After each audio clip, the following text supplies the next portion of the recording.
উনি যখনই যাচ্ছেন পাল তুলে দিয়ে গান লাগাচ্ছেন, ছেড়ে দিয়ে মাঝি গান লাগাচ্ছেন।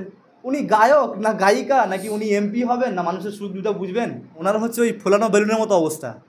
ওই বেলুনটা ফুলে আছে, জাস্ট ফাটার অপেক্ষায়। আরও বাকি আছে আপনার ভাঙড়ে বেশ কয়েকজন মস্তান ছিলেন যারা আপনারা কুখ্যাত নামে চিনতেন, তিনিও জেলে। যাদবপুরে প্রচার কার্যকলাপ কি শুরু করে দিয়েছেন ইতিমধ্যে? হ্যাঁ, আমাদের তো কার্যকলাপ প্রথম থেকেই চলছিল, তো এখন জোর কদমে চলছে এবং এত গতি বাড়িয়ে দিয়েছি যে হয়তো এক্সপ্রেস হার মানবে। তো সে তুলনায় আমরা যথেষ্ট আশাবাদী। মানুষের কেমন সাড়া পাচ্ছেন? অফুরন্ত সাড়া পাচ্ছি। আজকে স্বাধীনতার ৭৫ বছর পর পর্যন্ত যতগুলো এমপি আমরা এখান থেকে পাঠিয়েছি যাদবপুর থেকে, তো সমস্ত এমপি কেউ লন্ডনে থাকে, কেউ আরবে থাকে, তো কেউ ইংল্যান্ডে থাকে, কারোর সঙ্গে কোনো মাটির সম্পর্ক নেই। আর যাদবপুর তো সম্পর্কই নেই। তো এই প্রথম আইএসএফ কোনো প্রার্থীকে প্রথম হয়তো মানে চয়েস করলো এটা কিনা যাদবপুরের মাটির প্রার্থী, এবং সেই সঙ্গে সঙ্গে সেই প্রার্থী এটাও মানে আশ্বাস দিয়েছেন যে জিতে যায় কিংবা হেরে যায় ৩৬৫ দিন মোটামুটি যাদবপুর বাসের জন্য থাকবে, যখন ডাকবে তখন পাবে। এই যে আপনারা কি জনসভার কোনো প্রস্তুতি নিচ্ছেন সামনে? হ্যাঁ, নিঃসন্দেহে পার্টির আমাদের নির্দিষ্ট গাইডলাইন তো আছেই, তার উপরে এখন নির্বাচনী যেহেতু আচরণবিধি লাগু হয়ে গেছে, সেই ক্ষেত্রে কিছু নির্বাচনী গাইডলাইনও আমাদের মানতে হচ্ছে।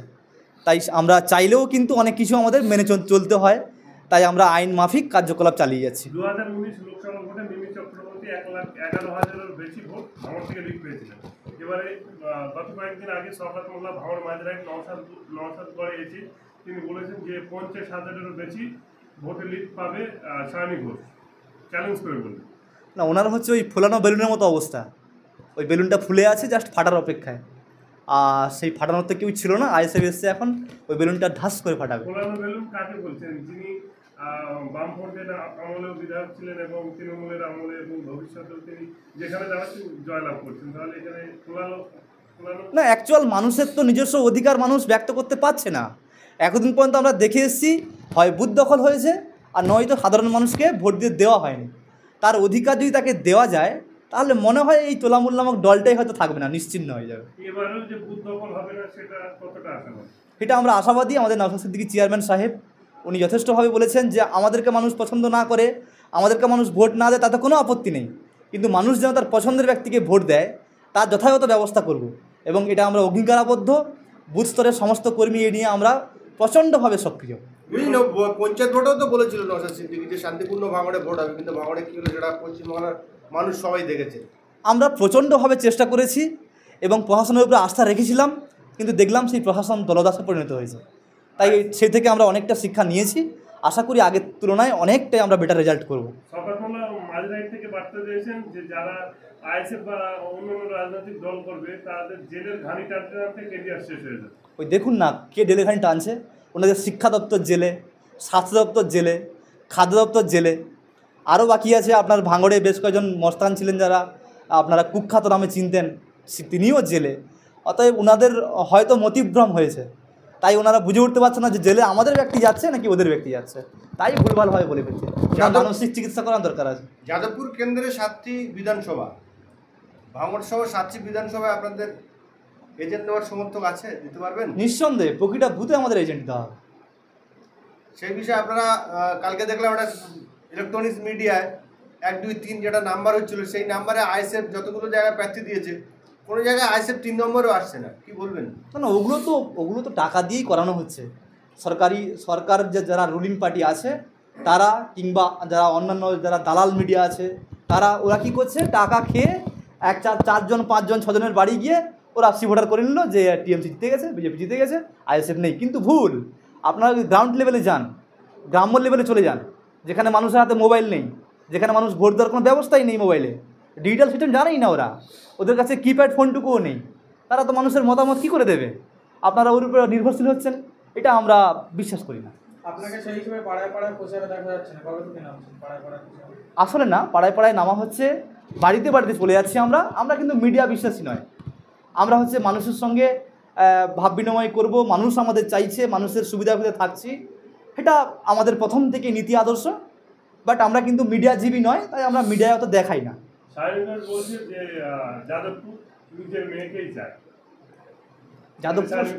যাদবপুর নিজের মেয়েকে চায়, হয়তো মানুষ বুঝতেই পারছে। আসানসোলে গেছিলেন, আসানসোলেও সেম বলছিলেন। উনি একটা দেখেছেন কোথাও উন্নয়নমূলক কিছু বলেছেন যে আমার এই উন্নয়ন করছি আমরা বা উন্নয়ন করব? উনি যখনই যাচ্ছেন পালতুলিতে গান লাগাচ্ছেন, ছেড়ে দিয়ে মাঝি গান লাগাচ্ছেন। উনি গায়ক না গায়িকা, নাকি উনি এমপি হবেন, না মানুষের সুখ দুঃখ বুঝবেন? সেটাই তো বুঝে উঠতে পারছেন না মানুষ। উনি কী করবেন সেটাই তো নিজে জানে না। এই ভোট আসলে দেখা যায় যে ভাঙড়ে একাধিক অশান্তি হয়, আপনারা কি পদক্ষেপ নিচ্ছে আগে থেকে? আমরা পদক্ষেপ তো নিয়েছি। একজনের নাম তো নিশ্চয়ই জানেন, চুলবুল ইসলাম সম্ভবত। লক্ষ্মীর ভান্ডারের 1000-এর চমক তৃণমূল কংগ্রেসের অনেকটা কার্যকারী হবে বলে মনে হয়। না, ওটা ভাওতাবাজি। এটা তো লক্ষ্মীর ভাণ্ডার নয়, এটা তো ভাওতাবাজির ভাণ্ডার। ওই ভাণ্ডার দিয়ে ভোট ব্যাংকে আয়ত্ত করার জন্য তুলামূল নামক দল যে প্রসেস চালাচ্ছে, এটা সম্ভব নয়। আজকে বাংলার মায়েরা, বাংলার বোনেরা, ওনারা বুঝে গেছেন যে এই লক্ষ্মীর ভাণ্ডার নামক টাকাটা দিয়ে ওদের বাড়ির স্বামীদেরকে মদ খাওয়ানো হচ্ছে। সরকারিভাবে মদের আপনার যে লাইসেন্সগুলো দেওয়া হচ্ছে, সেখানে মদ কিনা লিগ্যাল, সেখানে কিনা গাঁজা কিংবা যে সমস্ত ভেষজ দ্রব্য যারা সাঁওতাল ধর্মাবলম্বী যে সমস্ত মানুষগণ পান করতেন বা দিনের শেষে ওনারা একটু আমোদ প্রমোদ করতেন, সেগুলোও ইলিগ্যালে পরিণত করা হচ্ছে। অতএব বোঝাই যাচ্ছে যে উনি 1000 টাকা দিচ্ছেন, তার বদলতে কত লাখ টাকা তুলে নিচ্ছেন এবং ওই বাড়ির ছেলে মেয়েদের জীবন কীভাবে নষ্ট করছেন। আমাদের খাবে, আমাদের নেবে, আমাদের সবকিছু ভোট দেবে অন্য জায়গায়, এরকম একটা কিছু বার্তা মানে সোশ্যাল মিডিয়া ভাইরাল হচ্ছে। কি বলবেন? ওনারা যেন প্রকারে ভেবে রেখেছেন যে ইনারা শুধু ভোট ব্যাংক হিসেবে ব্যবহার হবে, আর ইনাদের কাছ থেকে ভোট ছাড়া আমরা আর কিছু আশা করি না।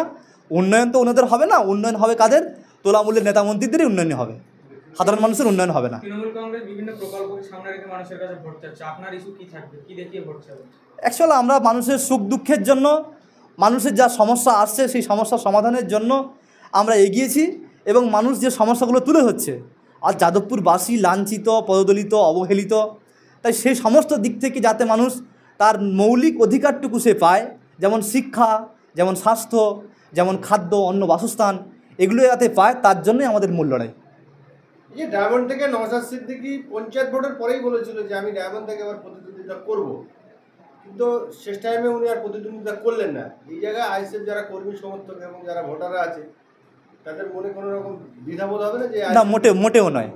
আমাদের আইএসএফ দল একটি সাংগঠনিক এবং গঠনতান্ত্রিক এবং সমস্ত সর্ব কমিটির মেম্বারদের সিদ্ধান্তের উপরে সিদ্ধান্ত নেয়। তো সেই কারণের জন্য নওশাদ সিদ্দিকী চেয়ারম্যান উনি বলে দিলেন মানে হয়ে গেল তা নয়।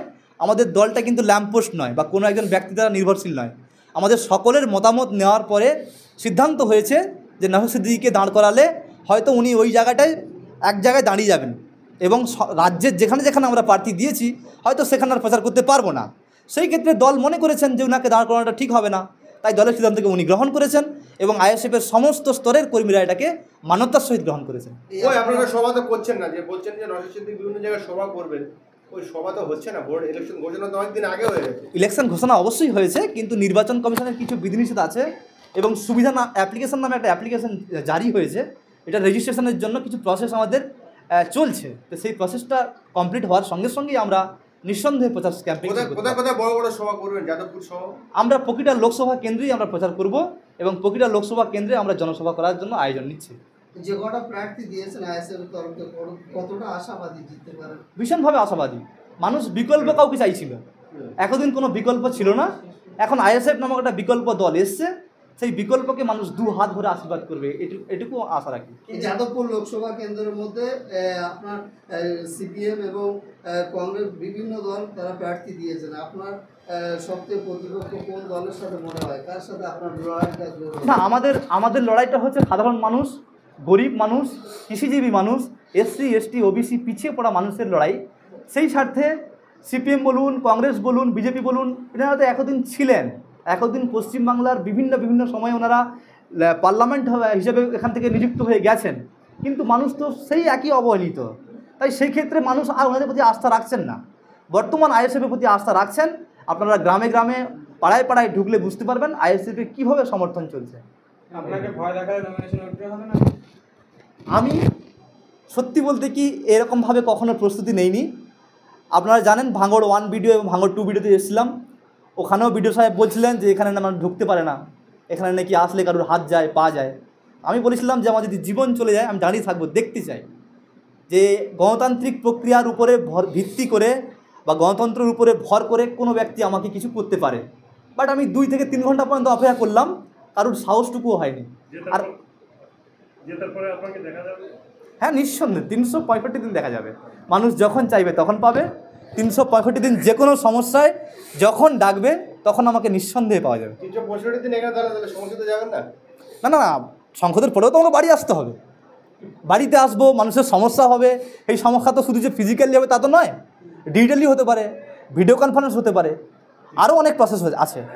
আমি আসি বলে আমি প্রার্থী এরকম কিছু নয়, আমার মতো প্রচুর ড্যামি তৈরি হবে যে হাজার আলম তৈরি হয়ে যাবে।